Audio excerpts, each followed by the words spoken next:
Hello students, any education classes की इस video में आपका स्वागत है। आज के इस वीडियो में हम 9th क्लास की एनसीईआरटी भूगोल विषय जिसका अध्याय 3 अपवाह उसको हम देखने वाले हैं। हम देखेंगे कि इसके जो भी प्रश्न दिए गए हैं हम उनको कैसे सॉल्व कर सकते हैं। तो चलिए हम देखते हैं अपना चैप्टर अपवाह और इसके प्रश्न कि हम इनको किस प्रकार से सॉल्व कर सकते हैं। तो वीडियो स्टार्ट करने से पहले आप चैनल को सब्सक्राइब कर लें ताकि आने वाले वीडियो का नोटिफिकेशन आपको मिल सके। तो चलिए हम देखते हैं अपना पहला प्रश्न, जिसमें दिया गया है कि दिए गए 4 विकल्पों में से सही विकल्प चुनिए। तो हमारे पास कुछ बहुविकल्पीय प्रश्न दिए गए हैं, सबसे पहले हम उनको देखेंगे। तो जिसमें पहला ही प्रश्न है कि बूलर झील निम्न में से किस राज्य में स्थित है। तो देखिए, जो बूलर झील है वो किस राज्य में स्थित है? जम्मू कश्मीर राज्य में। अब जम्मू कश्मीर ये केंद्र शासित प्रदेश में आता है। तो हम यदि बात करेंगे बूलर झील कहाँ पर स्थित है, तो जम्मू कश्मीर केंद्र शासित प्रदेश में। तो जो बूलर झील है यह एक जो इसका निर्माण हुआ है, हम बात कर सकते हैं कि बूलर झील है जो इसका निर्माण भूगर्भीय क्रियाओं के फलस्वरूप हुआ है। इसका निर्माण भूगर्भीय क्रियाओं के फलस्वरूप इसका निर्माण हुआ है। तो ये बूलर झील की एक विशेषता हो जाएगी कि इसका निर्माण भूगर्भीय क्रियाओं के फलस्वरूप हुआ है। इस कारण से यह एक प्राकृतिक झील हो जाएगी और यह भारत में मीठे पानी की सबसे बड़ी प्राकृतिक झील है। कौन सबसे बड़ी प्राकृतिक झील? याद रखना है कि यह मीठे पानी की बड़ी झील तो है, लेकिन मीठे पानी की सबसे बड़ी प्राकृतिक झील है। तो जो बूलर झील है इसके विषय में ये 2 फैक्ट याद रखने हैं। हाँ, और झेलम नदी भी इसी जो ये झील है इससे होकर गुजरती है। सिंधु नदी की सहायक नदी जो झेलम नदी है वो इसी झील से होकर गुजरती है। चलिए हम देखते हैं अगला प्रश्न, जो कि है कि नर्मदा नदी का उद्गम कहाँ से होता है। तो नर्मदा नदी का जो उद्गम है वह होता है अमरकंटक पहाड़ी से, जो कि मध्य प्रदेश में स्थित है। तो अमरकंटक पहाड़ी से नर्मदा नदी का उद्गम होता है, जो कि अनूपपुर जिले में स्थित है।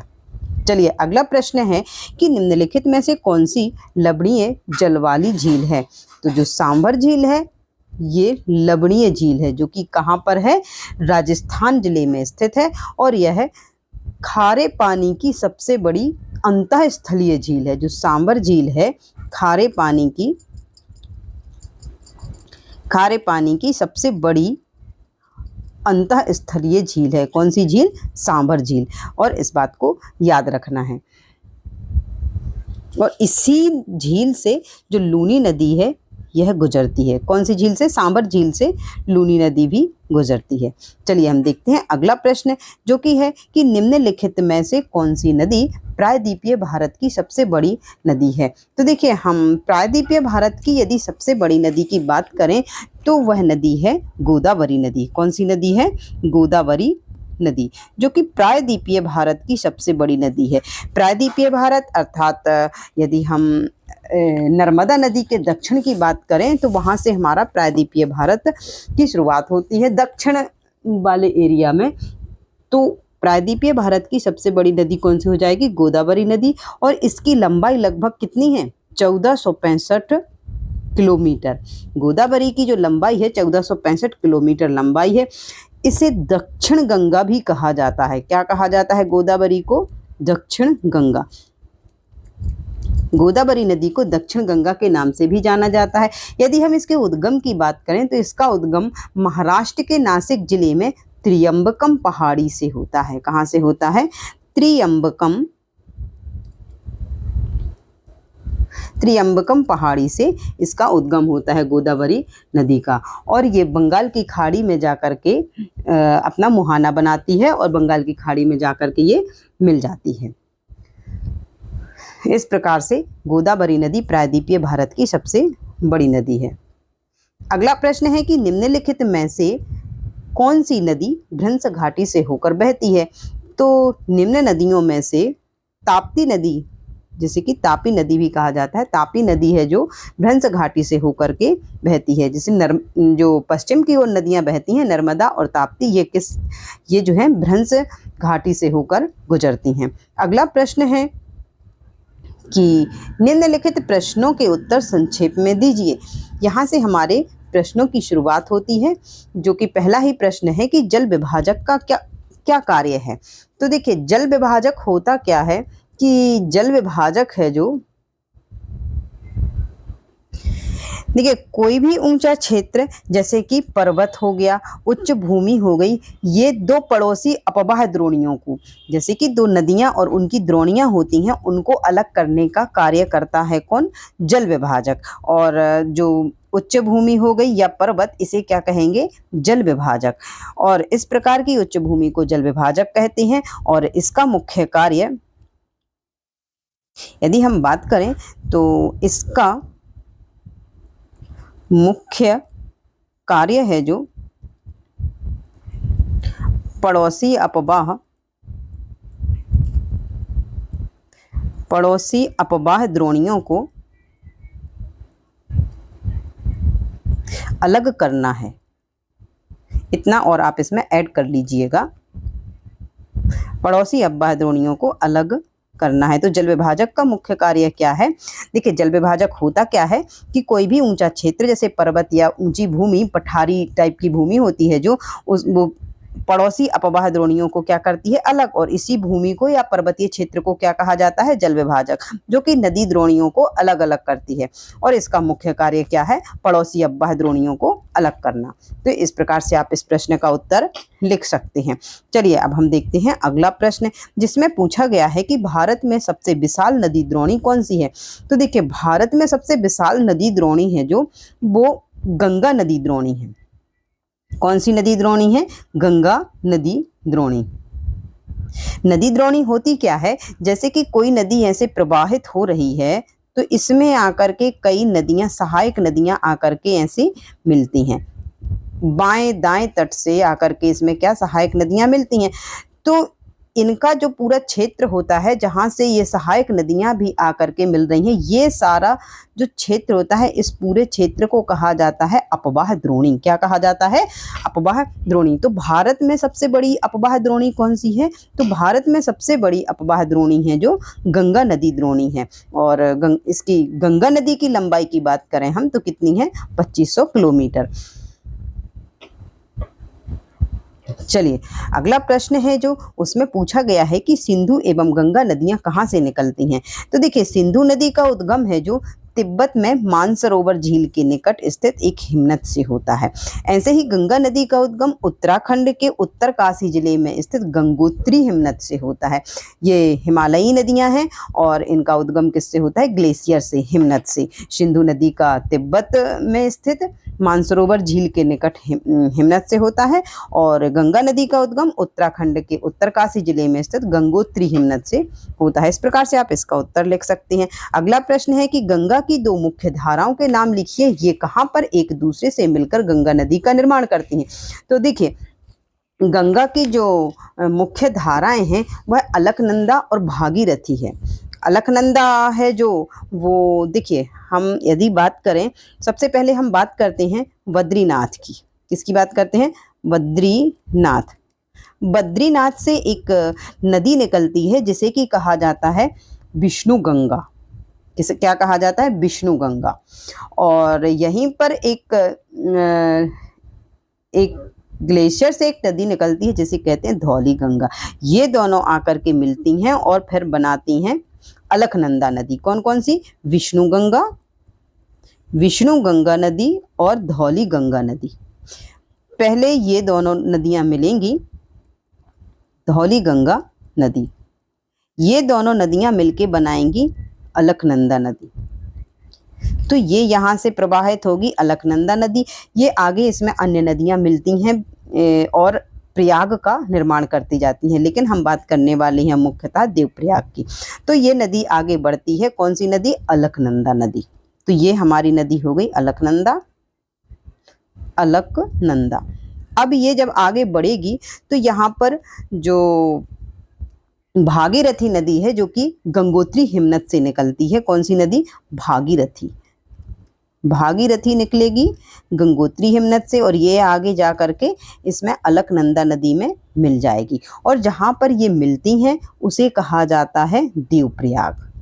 क्या कहते हैं हम, देवप्रयाग।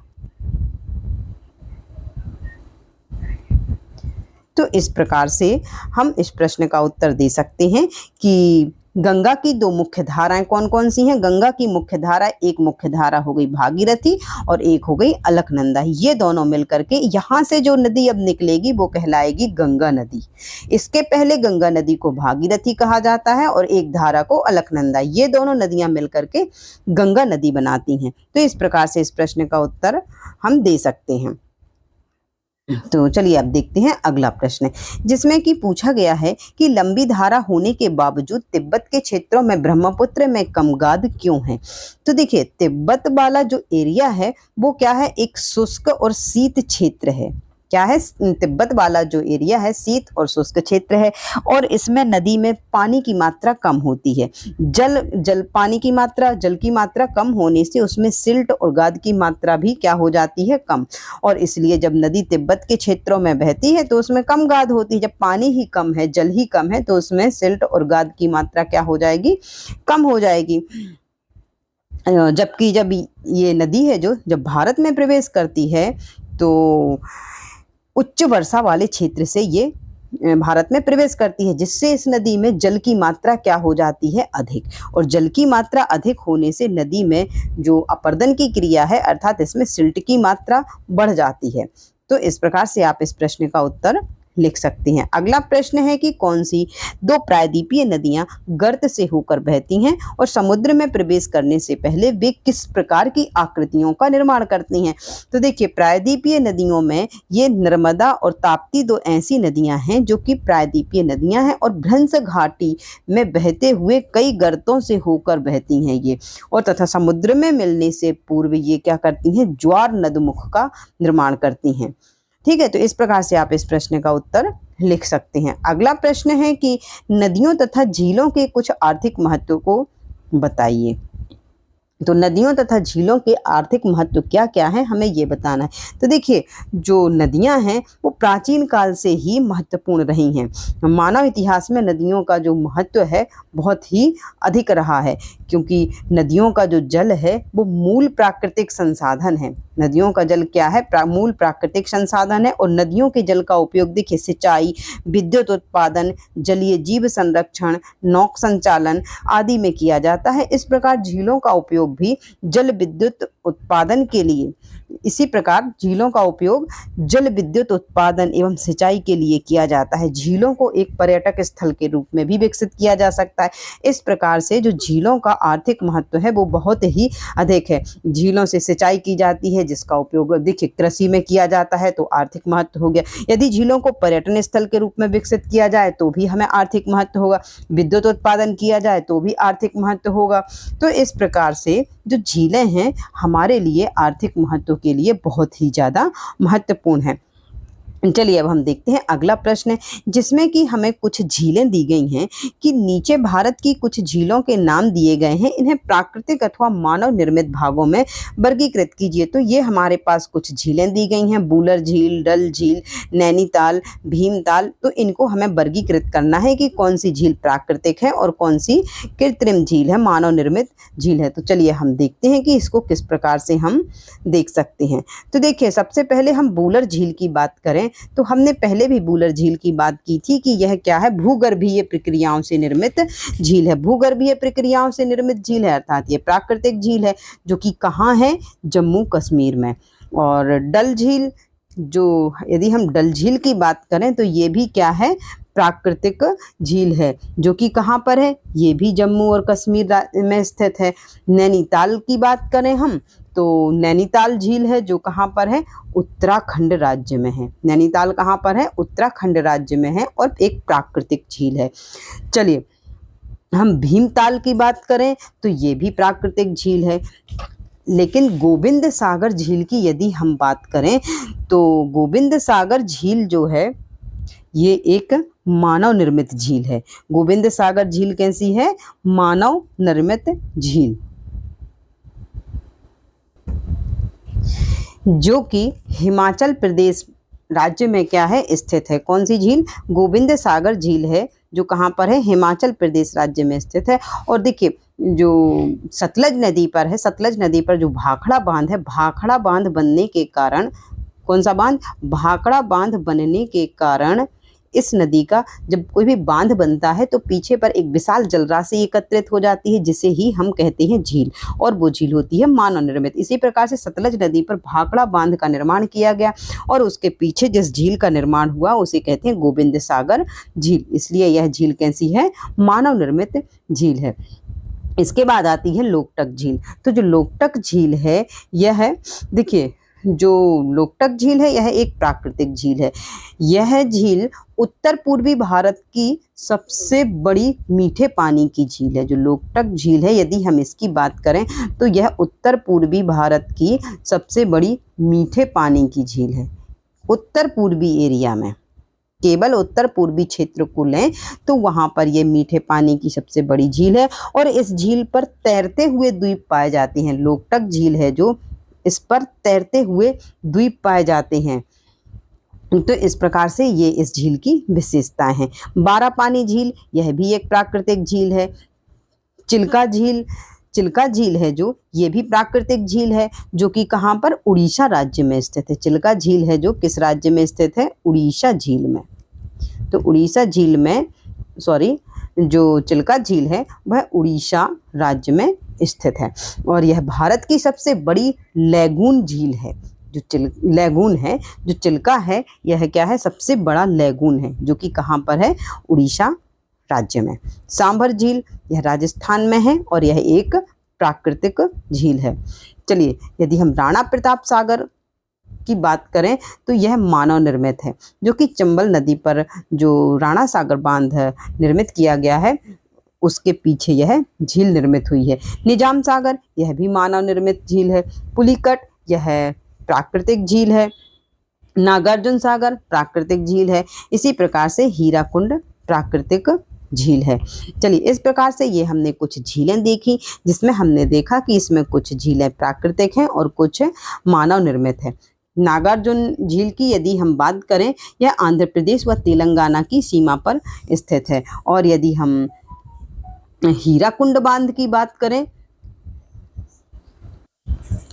सॉरी, हीराकुंड झील है जो, वो भी क्या है, एक प्राकृतिक झील है।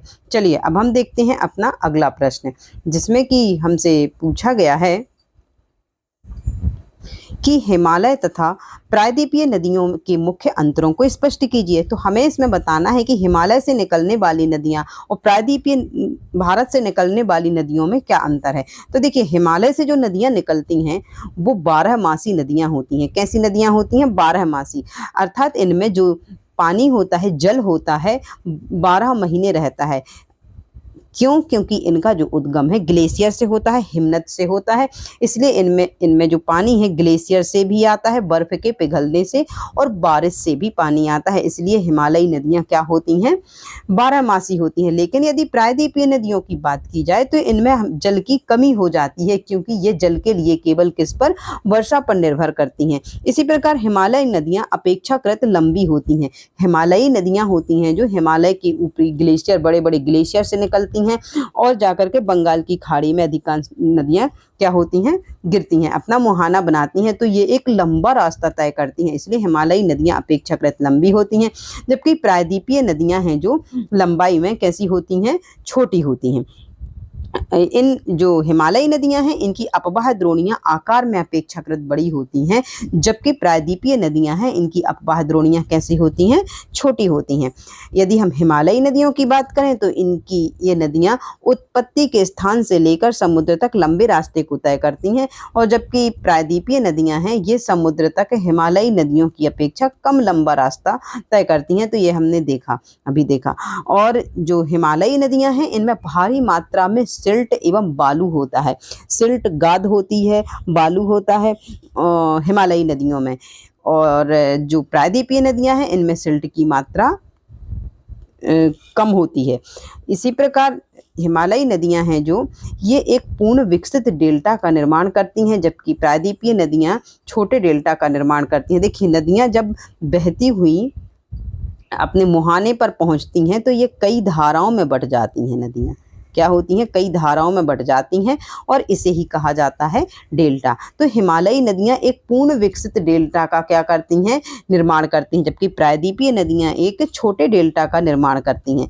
देखिए इसमें एक अंतर तो आप और भी लिख सकते हैं। जैसे देखिए यहाँ पर हमने देखा कि ये नदियाँ हैं जो अपने साथ सिल्ट एवं बालू की मात्रा का संवहन करती हैं। तो ये नदियाँ अपने रास्ते में विसर्प का निर्माण कर लेती हैं, क्योंकि ये इनमें बालू और सिल्ट की मात्रा होती है। तो हिमालयी नदियाँ अपने रास्ते में क्या करती हैं, विसर्प का निर्माण करती हैं, जिससे गोखुर झील का निर्माण होता है।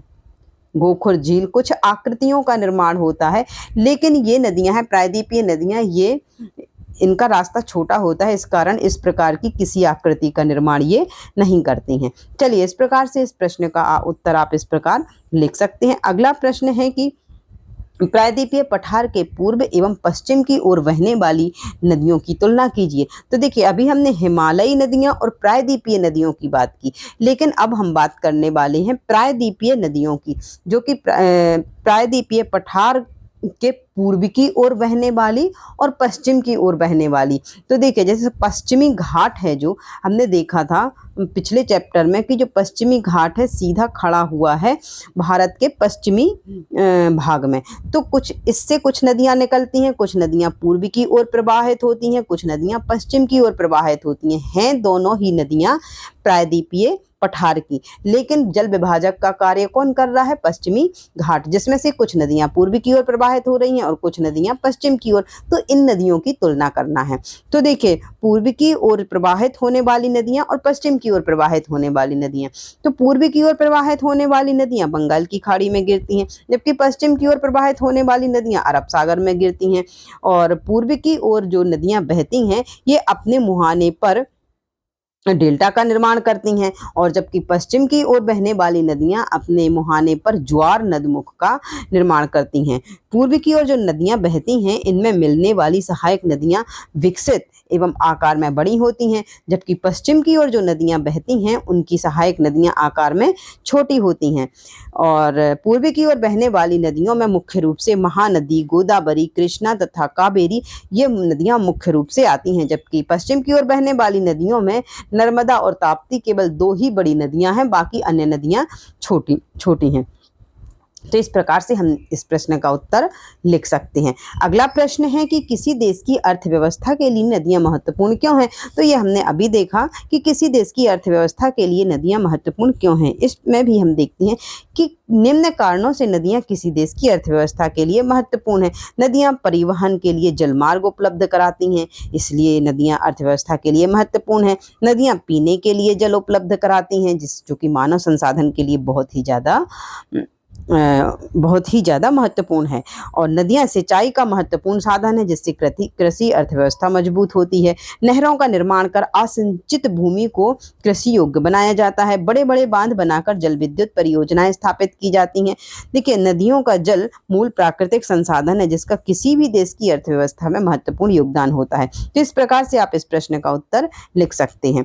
तो देखिए हमने सारे प्रश्न देख लिए। यदि आपको वीडियो पसंद आया हो तो आप वीडियो को लाइक करें, और वीडियो देखने के लिए आपका बहुत बहुत धन्यवाद। चैनल को सब्सक्राइब अवश्य कर लें ताकि आने वाले वीडियो का नोटिफिकेशन आपको मिल सके। तो अब हम मिलते हैं अपने अगले वीडियो में। खुश रहिए, मस्त रहिए, पढ़ाई को जारी रखिए। जय हिंद, जय भारत।